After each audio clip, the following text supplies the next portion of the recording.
Enrichment, Enlightenment, Transformation. Rabbi Yisroel Cotlar, the spiritual leader of Chabad of Cary, North Carolina, guides anyone who has been searching for a meaningful life and conscious living. Join our discussions about the mundane, our daily activities, and then infuse every day with a spiritual twist from the inspired sages of the Talmud and Jewish mysticism, which many call Kabbalah.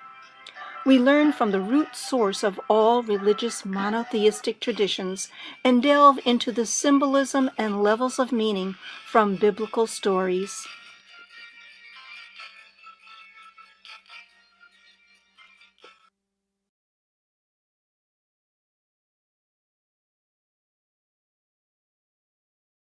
Wherever you may be throughout the world, our class today, September 27th, is dedicated in the memory of Shoshana Chana Bas Chava Erica, who passed away in the land of Israel just prior to Shabbos this week. And the learning should be zchus and merit for her neshama. Today's class is going to be about Yom Kippur because it is our last class before the high holidays. The next couple Tuesdays are full with the high holidays. So we did Rosh Hashanah last week, and those that were here last week, we redefined Teshuvah, Tefillah, Tzedakah as return, connection, and justice.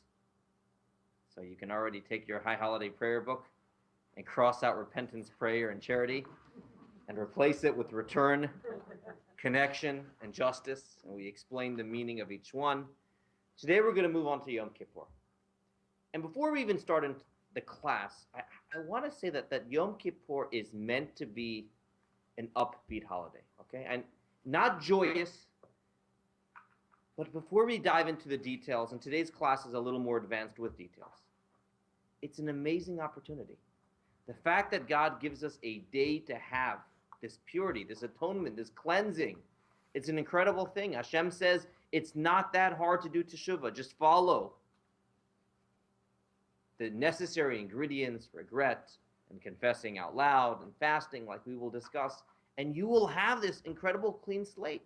So we should view it with optimism, with joy, how amazing the opportunity is. And by a human, if you mess up and you say you're sorry, and then you do the next thing, and the next time, and next time, after the third or fourth time, they'll be frustrated with you. But with God, year in and year out, we do the same thing. And you would think by now it's like, all right, I've had enough of you.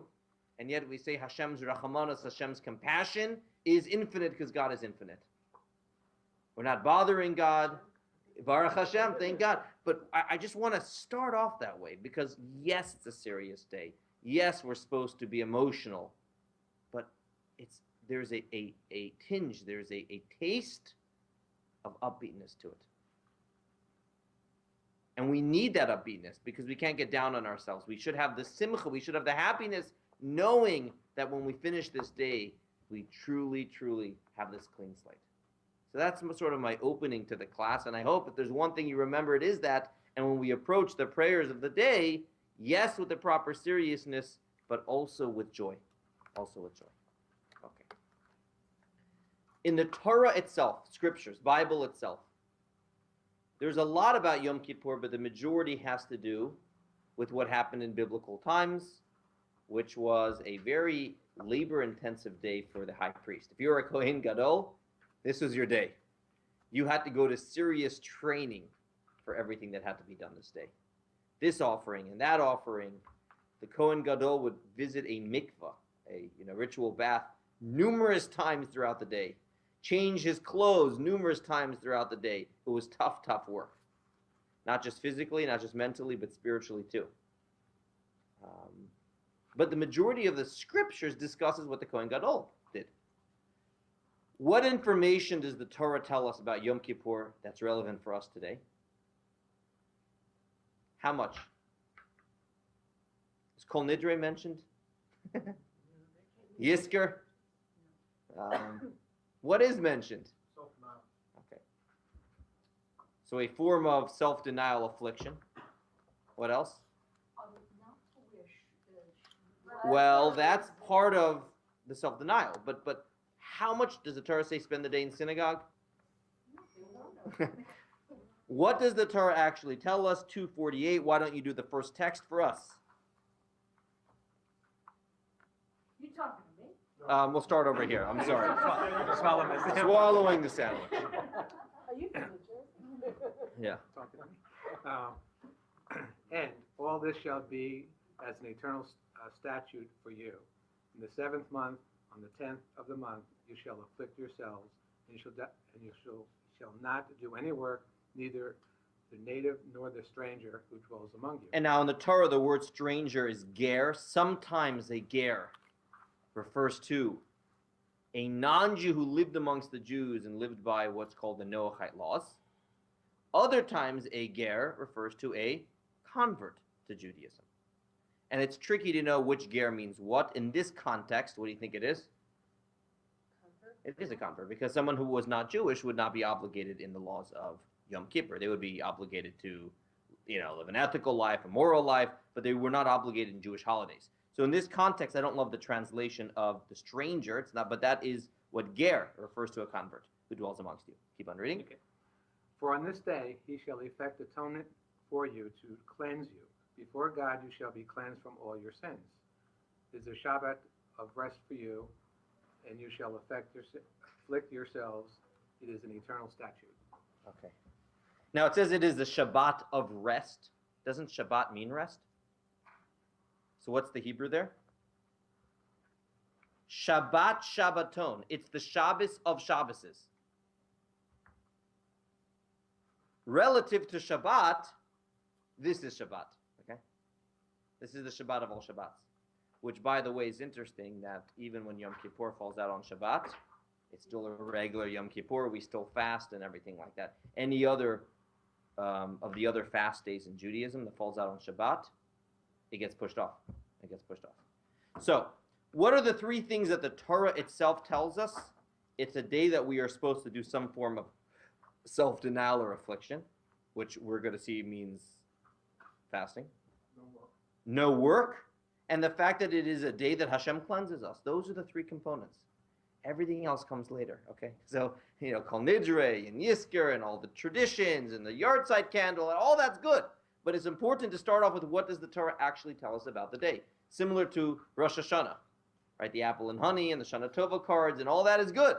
But what mitzvah does the Torah actually say you're supposed to do on Rosh Hashanah? Blow the shofar. That's it. So it's important to know. Why is that important? Because if someone has a choice between one or the other, and I'll give you an example, and this is an example that often comes up. Someone is relatively weak, strong enough that they can fast, but they don't fast well. They don't fast well. And they have a choice to use up a lot of energy and go to synagogue, or to stay home, but be able to fast. So logic might tell you, well, it should be a meaningful, and the meaningful experience can only happen in a synagogue, right? And that's where I'm going to be able to fully get involved in the spirit of the day and be inspired. And that might be true. But what does the Torah say you're supposed to do on this day? Fast. The mitzvah of the day is actually fasting. So obviously, God forbid, real medical situations that make one not able to fast, that's what life comes before this mitzvah. However, in other instances, the mitzvah of fasting actually comes first. And many times family members didn't make it to the second half of, well, in our case now, it's a little, we have a long walk, and it's very hard sometimes for Chanukah to fast and do that walk, which is why often on Yom Kippur she's not there a lot of the day or all the day. But even when I was growing up, I remember the second part of the day, there were times family members couldn't make it because when, you don't create the emergency to have to fast. Better, again, now, thank God for many of us were able to do both. That's great. That's great. But I want to say that the mitzvah the Torah says you're supposed to do on that day is fast. And we see a second time, a few chapters later in Vayikra, I'll paraphrase because of time. Again, on the 10th day, it's a day of atonement, a holy day, and you shall afflict yourselves. Don't do any labor, and it is a day of atonement. So it's oral tradition that tells us what the definition of afflicting oneself is. Doesn't mean you take whips. No hair shirts? Nope. And if you look at text 2, like many times in the oral tradition, it was a tradition that was passed down that said it's a day of fasting, but there was some hint to it in the written Torah as well. Okay, so scriptures hints to the fact that this means it. Why don't you do text 2 for us, please? It is written concerning Yom Kippur, afflict your souls, and it is also written, I have afflicted my soul through fasting. So that's a totally separate verse in Isaiah, but that same word afflicted is used. And what's the very next name? What's the next word afterwards? Through fasting. Keep on reading. It is written further, why have we fasted, and you did not see? We have afflicted our soul, and you do not know. From here, it is evident that fasting is referred to as the affliction of the soul. Okay, so throughout Torah, when we have this expression, "V'nitem et nafshotechem," you should afflict your soul, it is a reference to fasting. You know, and this is a very classic example of the authenticity of the oral tradition. Because, I mean, every Jew out there in the world knows, what do you do on Yom Kippur? You fast. There was never any doubt about that. And yet you might meet someone, oh, I don't believe in the oral tradition. Oh, you don't believe in the oral tradition? So what do you do on Yom Kippur? All the Torah says is, afflict yourself. So it's clear that that tradition was widespread, passed down throughout all the Jews. The key mitzvah of the day is fasting, even more important than the particular prayers that we do. The prayers that we do are nice. They add the feeling. They help us get into the mood of it. But the mitzvah of the day is fasting. And I guess our question today is why? What is it about fasting that is so essential to Yom Kippur? Now, the simple answer is that's what God says we're supposed to do. So Rosh Hashanah, we're supposed to blow a shofar. That's what we're supposed to, period. You can give reasons, but at the end of the day, blow the shofar. And on Sukkot, you eat in the sukkah, and Yom Kippur, you fast. But we know that while that may be true, we are supposed to find meaning and try to understand the mitzvahs as best we can. So what is our understanding for the reason that we fast on Yom Kippur? Especially keeping in mind that it's seen as the most important component of the holiday. Isn't it like cleansing? Well, let's hear thoughts. And there's no right or wrong here. Any thoughts? Brian, what do you think? Yeah, I think part of it is we're exercising control over our animal self, our animal soul. Good. So on a day in which you are, pledging to be better and saying, I regret my mistakes, you're saying you're already exercising control over that side of you. Interesting. So you're one step ahead. Good. Well, I think, at least speaking for myself, fasting is very difficult. Mm-hmm. And it hurts. It does. And by doing it, you're telling God that I'm doing something very special and hurtful for you, for my love of you. Beautiful. So you are giving up of something yourself, Dennis? You have a better appreciation for food later. That is true. You do without it. It's amazing. But you know what else it amazes me every time is when the fast is over and all it takes is a little bit, and all of a sudden it's like, oh, that's all I needed. It's an amazing feeling that I have afterwards, where it's like we're focused so much on food, and afterwards I have a little bit, a little something, and all of a sudden I have my energy back. And it's like, wow, it's so funny how dependent we are on this. It gives you a certain perspective towards food I have, but it does definitely give you more appreciation afterwards. Yeah. Any other thoughts? Yeah, Pam? We need to first realize that our bodies have all the needs, and we can't survive one day without giving in to all of our body wants and just concentrate a little bit less on that physical self. Right. So, yeah, you survived. You made it. You're okay. It's we often tell ourselves, but we need it, right? We need it. No, maybe you don't always need it. That's good. These are all good thoughts. I like these. These are all good thoughts. So let's look at some of the classic answers that are given. And I think it's a good question to think about, especially because there are times, I know for myself, where I'd be able to focus on the prayers a lot more if I had a little bit to eat. So let's try to have a deeper appreciation. So we're going to give 3 answers. I will say the historical answer, the moral, ethical answer, and then the third one is going to be the more mystical, Kabbalistic answer. So the historical answer is interesting. The historical answer is that there's something that actually happened on Yom Kippur. What happened on Yom Kippur in our history? Yeah. God. and it was the complete forgiving of the Jewish people. There was already the. There's always the remainder that yeah, okay. You're not going anywhere. Okay. But at the beginning it was forgiving, I won't wipe out the people. And then it was forgiving and somewhat of the same relationship. And then Yom Kippur was forgiving and what else? Getting the second set of luchot. Moses comes down with the second tablets on Yom Kippur. We know the first tablets was with a lot of paparazzi, a lot of excitement. It didn't end off very well, right? Moshe comes with the second tablets on Yom Kippur. There's an interesting verse that the Torah says after the giving of the first tablets. And it's one we don't see often because it's not in the parsha that discusses the Ten Commandments. It's the next parsha. The next parsha is the law of Mishpatim. It goes through all the laws. But at the way end of the parsha of Mishpatim, it gives us a little more info about the giving of the Torah. And it says that right after the Jews had the Ten Commandments, you know what they did? Let me get a chumash out.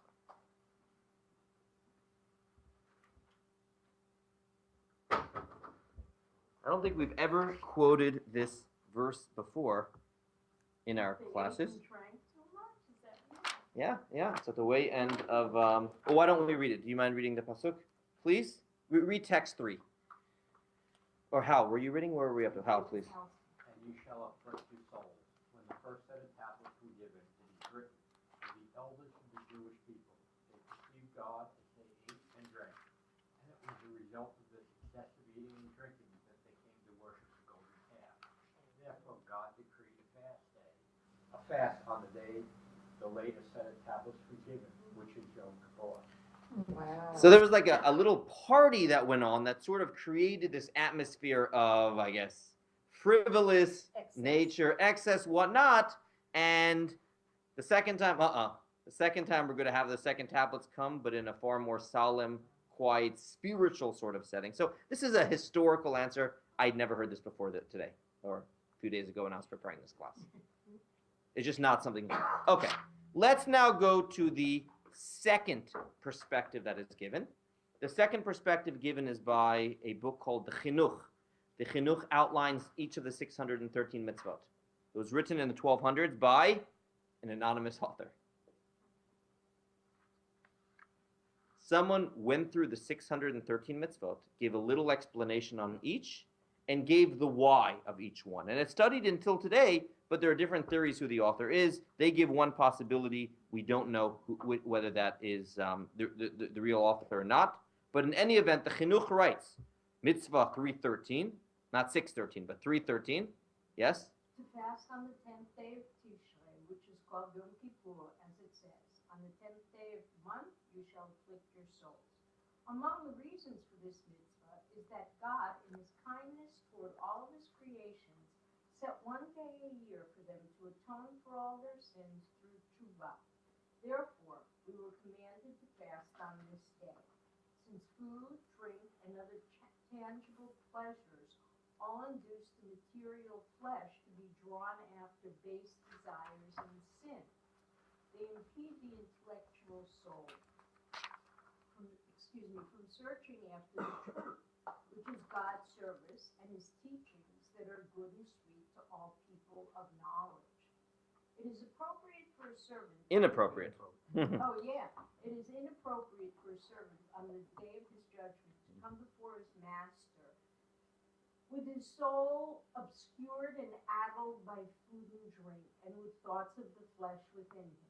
One is judged by his actions at the time of his judgment, and therefore it is appropriate to strengthen one's soul, which is wise, and to subjugate the flesh to it on that solemn day, so that it is worthy and ready to receive its atonement, and not be obstructed by the veil of desires. So saying almost like, it's not a Hasidic text that talks about having an animal soul and a godly soul, but it's similar. Yeah. We have the intellectual side of ourselves. We have the more materialistic side of ourselves. And the same way when you exercise your body, then you're stronger, right? So when you exercise your palate, when you food, that side of you becomes stronger. So he writes on Yom Kippur, which is a day dedicated to connection with God and whatnot, we want to take it easy on our materialistic needs.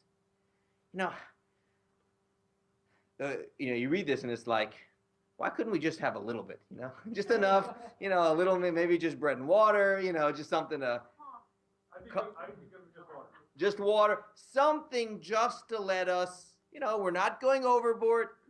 But this is one perspective that's given, and this is the classic one given, that we are trying to weaken one side of us in order that we can be more attuned to our spiritual needs. So this is something the medieval Jewish scholars said. Many of them were also in philosophy.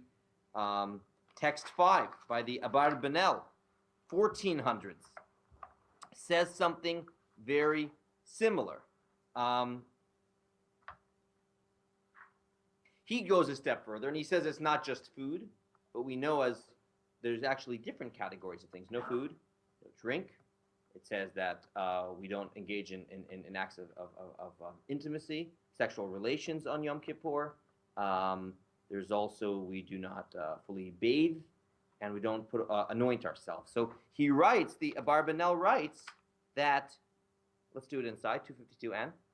True affliction of the soul refers to a person causing pain to himself by denying his desires for food, drink, sexual, and other pleasures, whether by remorse for abhorrent deeds, concern for their repercussions, or by rebuking oneself for the depravity of its desires.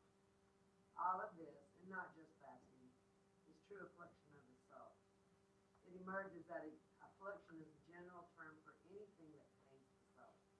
Therefore, God commanded, "You shall afflict yourselves, and you shall offer up a fire offering to God." That means that you should afflict yourselves with teshuvah, remorse by abandoning wicked deeds, and ceasing evil thoughts. For all of this is included in the affliction of the soul.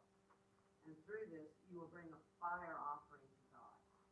This is achieved by fasting, because an offering is made of their own blood and fat that was reduced by the Fascinating. So he writes, even though today we don't have the physical offerings, someone here mentioned it in the room, by us fasting, we are giving up of ourselves. Right? We are bringing the offering, so to speak, from our animal, from ourself. So he touches on a very similar thought of the previous text of weakening the materialistic side of us, but he goes a step further. There's value itself in the affliction. We're giving up of ourselves, and we'll hold it over there. And that's the juxtaposition between affliction of the soul and fire offering. So who is the karban? Who are we bringing? Ourselves via the fasting. God, I'm willing. Someone here said it's hard for us. It's hard for us. I'm willing to do this for you. I'm willing to give this up. I'm, so to speak, sacrificing my needs on the holiday of Yom Kippur. Okay, that's the second. Yes. Yes. I just have a question. We don't fully bathe on Yom Kippur, yet the high priest went to the mikveh multiple times. So it seems like that contrast is just Interesting. Correct. Well, No shampoo. but there are also the differences. The mikvah is not about physical cleanliness. Right. It's spiritual cleanliness. Yeah. And That's true. maybe, I just draw that distinction. Very good. Very good. So last night we were talking about evil thoughts are not a sin. And here it says, by ceasing evil thoughts. So In the evil thoughts are not good.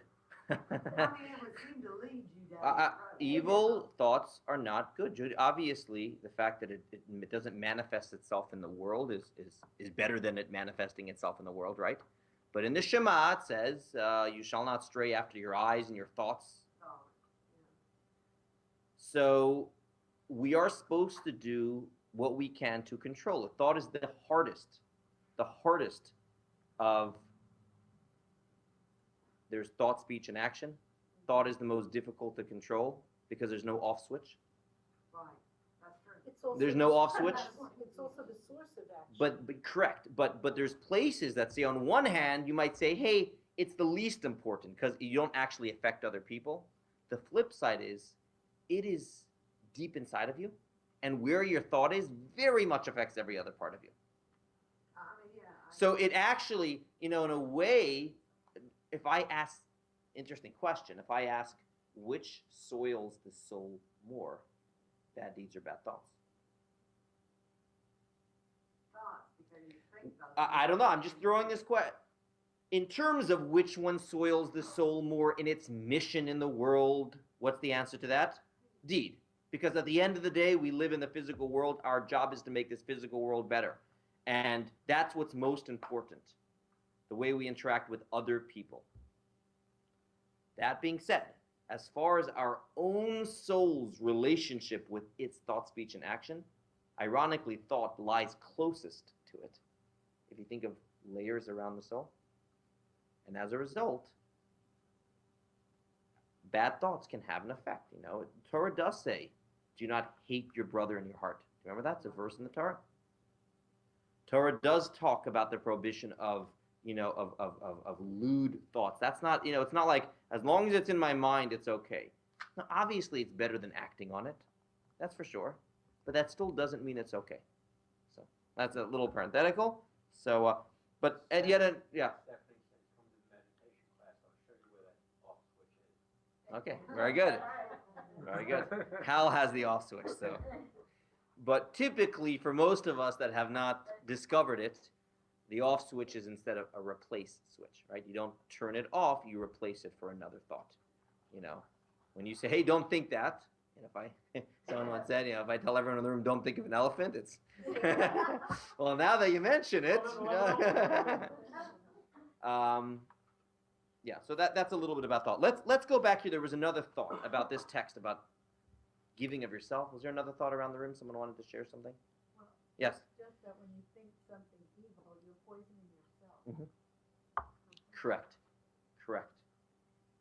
So the poison to yourself is affected very strongly by bad thoughts. Yeah. Okay. I'm sorry, but what about cognitive therapy? I mean, you start thinking things, negative things, and you start then it starts affecting your whole self-image and your whole, Absolutely. So thoughts are powerful. they are very powerful. So you might say they themselves may not be as bad as the bad act, but what they lead to, what they cause. Okay. Returning here, we've given two answers. A historical answer, which was the first time the Jews got the tablets. They celebrated. It led to bad things. So the second time, let's not do that. The ethical, moral answer is we are trying to exercise self-control, or we're trying to give up of ourselves, or we're trying to weaken our materialistic side of ourselves and attune ourselves into the spiritual side. But the common denominator out of both of these answers is that it's almost like coming to terms with human weakness, right? It's like there's nothing really meaningful about fasting, but it's a good way for you not to get carried away in materialistic side. There's not value in the fasting itself. It's that being that we're humans, and we have these desires. Therefore, God says, I'll help you out a little bit, and I'll give you a day where you're not involved in food. And that's amazing. You have a lot of extra time when you don't have to eat. Ever notice that? How much of our life? Anyways. But both of those answers are answers, but they don't give us an inherent value of fasting. And we're going to spend our last 15 minutes on the spiritual Kabbalistic answer for what fasting is supposed to do. And this one is a little bit more positive. Not to keep us away from our materialism, but something more positive. Let's go to text 7a. So the Kohen Gadol, the high priest, had a very busy day in Yom Kippur. What did he actually do in the Holy of Holies? Did he walk in, take pictures? No, only there once a year. He walked into the Holy of Holies. This was a place that was off limits the rest of the year. Watch Indiana Jones, right? And the ark. Proceed with caution. What did he actually do when he was in the Holy of Holies? We don't know. Well, that's one thing we do know. He would speak God's name. Okay, so he would say certain prayers. What else would he bring inside of there? Verse 7a. Page 256. And God said to Moses, speak to your brother Aaron, that he should not come at all times into the holy within the dividing curtain in front of the cover that is on the ark, so that he should not die. For I appear over the cover in cloud. So to explain, there was the temple. In the main room of the temple, where there was the menorah, there was a table, there was a little altar there, and then there was a curtain. Behind the curtain was the Ark of the Covenant. That's where God's presence rested the strongest. God is everywhere, but God's divine presence rested there. So this command is, Aaron is not allowed to go there because God's presence rests, again, this is not literal, but in a cloud. So the Midrash writes, you can't go there typically because God's presence is there. The one time you do come, what does the verse instruct Aaron to bring? They didn't bring an animal sacrifice offering in there. What took place in the Holy of Holies? Incense. Are you familiar with this? Do the next text, 256. Barbara, please. 7b. For I appear in a cloud, for I continuously appear there with my pillar of cloud, and therefore, since my divine presence is revealed there, he must be careful not to accustom himself to anything. This is The simple meaning is the cloud refers to God's divine presence. But the Midrash, according to the Midrash, keep on reading. according to the Midrash, he shall not come except with the cloud of incense On Yom Kippur, because what else happened on Yom Kippur? The verse continues, 7c, while he's in the Holy of Holies, he brings burning coals, and he brings this frying pan with incense. The word in Hebrew for incense is ktoret, and he brings it, this hot pan, in the Holy of Holies, and he places the pan on top of the ark, after which point the entire Holy of Holies became enveloped. It wasn't a big room. It became enveloped with smoke from the ktoret, from the incense. So the one offering that he did, it wasn't an animal offering, it was this ktoret, this incense, which we don't make today. You know, the Torah gives us a recipe. Don't try it at home. It says we don't even know what all the ingredients are, but there were 11 different ingredients. Is that pitumah k'torah? Yes, What yes. we read on 12? Those ingredients made up this mixture, and people got high from it. No, I'm joking. Sorry. What? Maybe they did. So there were 11 spices. I don't know if any of them were. This was seen as a very spiritual experience, this Torah. So the only thing he did in the Holy of Holies was the Torah. I want to skip a few texts now. Question. Yes. The cloud is that Shekinah. Correct. Shekinah, God's presence. Correct. So typically, during the rest of the year, and even on Yom Kippur, the offerings, at least in biblical times, were made out of what? What were the offerings? Animals. Okay? Or birds, but animals.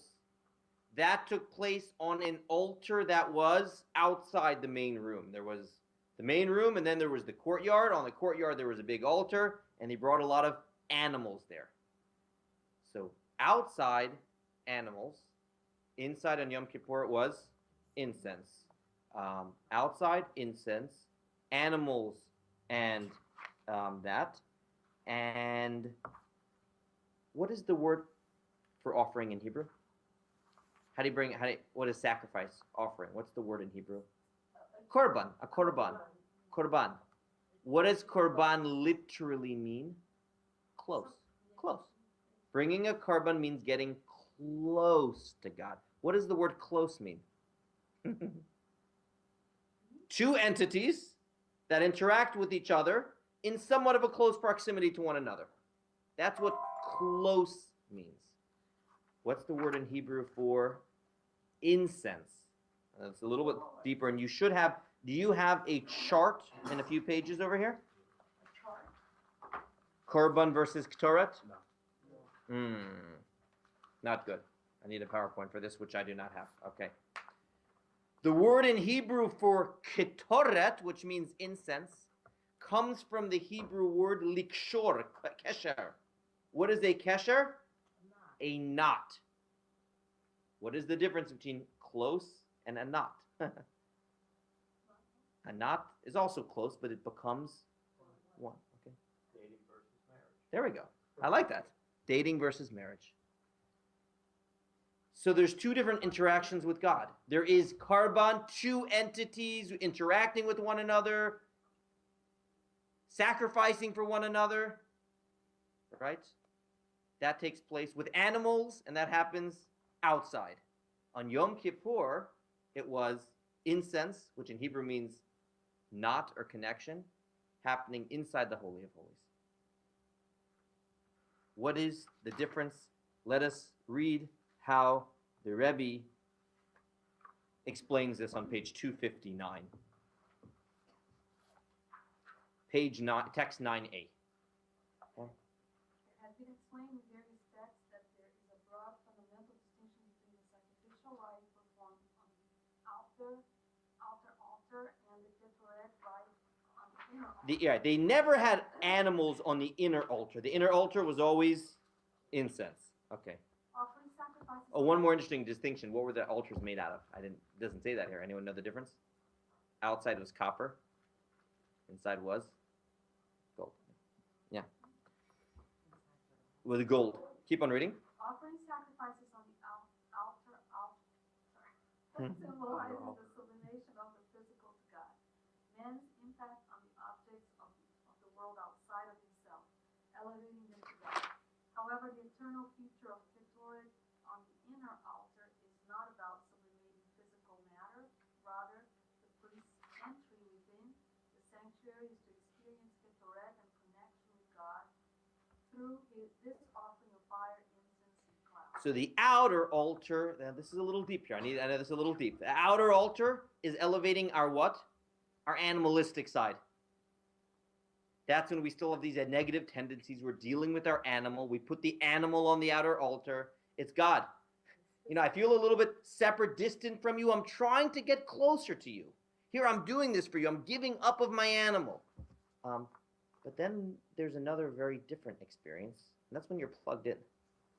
You're working on not getting rid of your animal, but connecting deeper, love for God, all from God, fine-tuning your connection. That is Yom Kippur. That is Yom Kippur. Think of the difference in a relationship. Let's say you're in a job. In a regular job, you're karov, you're close. You're doing something for them. You're expecting something in return. Most jobs, even if you love what you do, there's still you, and then there's them. And there's always this give and take. There's always a give and take. In a marriage, there's always, I'm doing this for you, but I expect you to do this. It's not going to work very well, right? Marriages work when you begin to see each other, see yourself as one. And if you're not there, then that's what you need to discover. So Ketoret is not an association with something. It's an identification. You identify now with that deeper thing inside of you. So the main, so here's an example. So imagine there's a wife that makes chicken soup for Shabbat. Thursday, tells her husband, going to sleep, hey, I want to let this cool down before, ever happen? You ever do this? Before you go to sleep, put it in the fridge, right? Because I don't want it, I don't want to put it in the fridge right away. You don't want it standing out. Correct. And what does the husband do? Forgets to put it in the fridge, and they get nervous, and the next morning, and a huge fight breaks out over the chicken soup.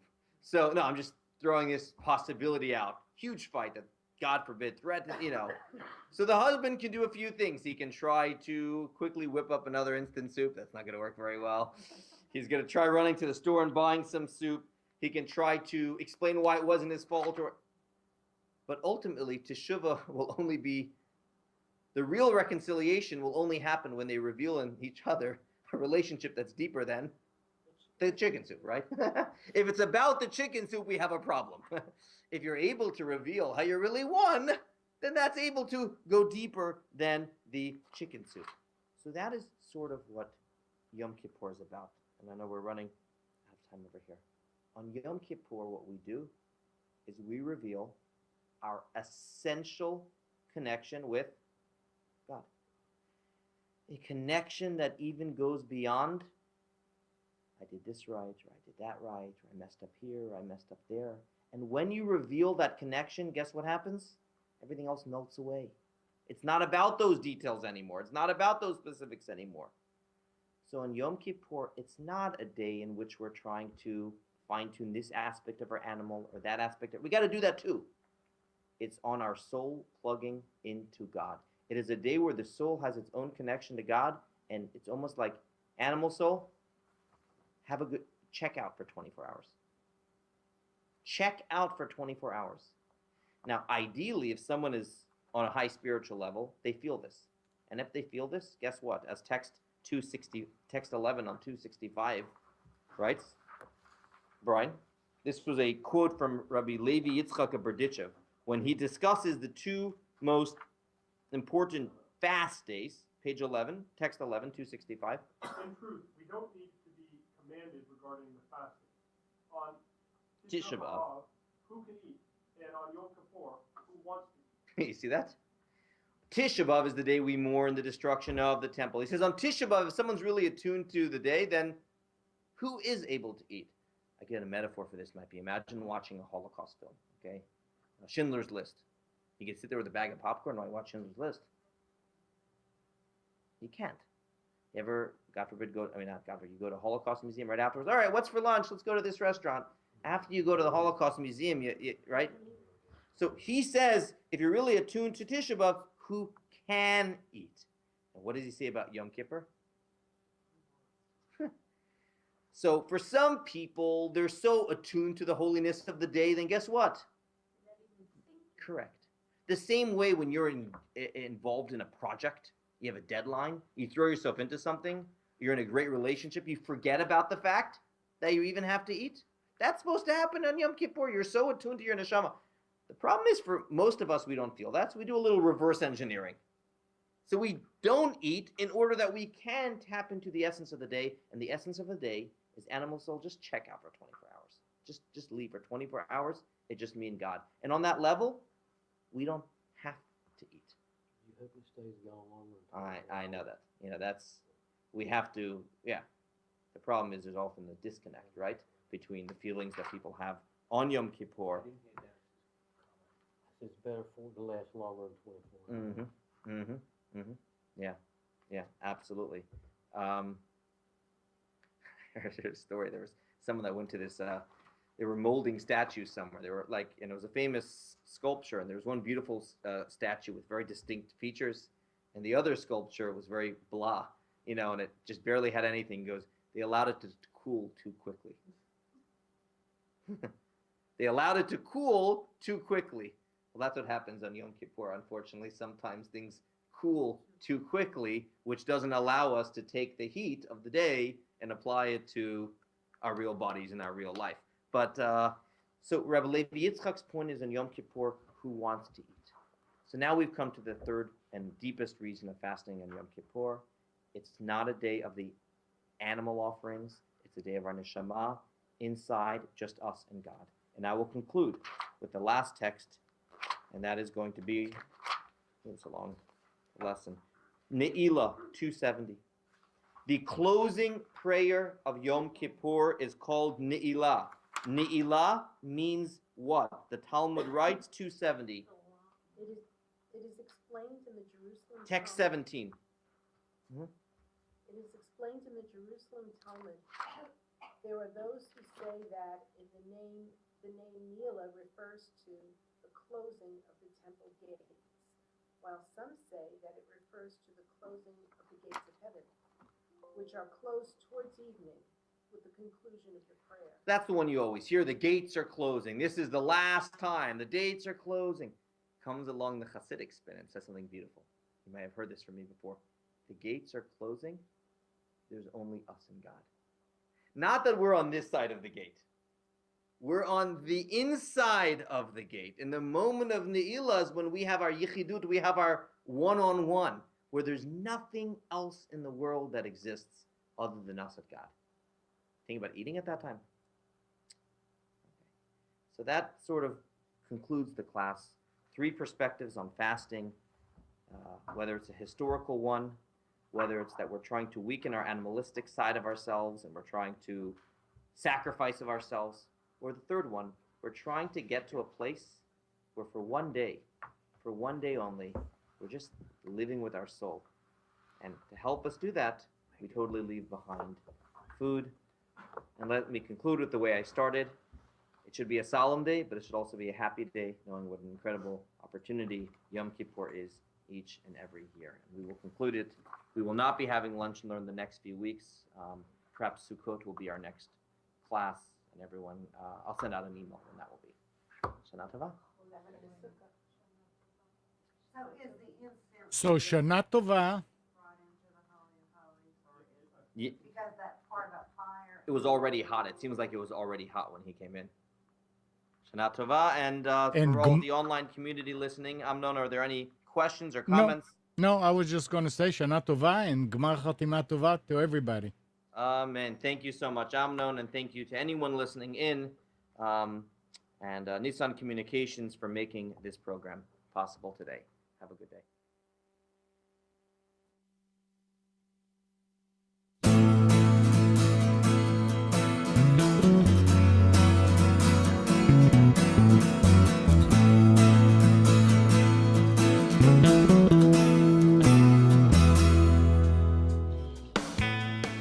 You are tuned to the Nissan Communications Network.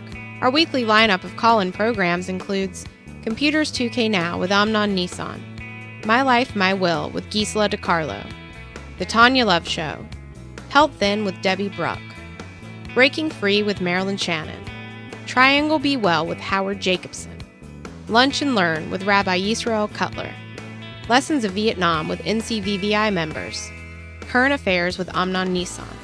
And if you tuned in too late, you can always watch each program in its entirety or download an MP3 audio file of it in the archives section on nissancommunications.com.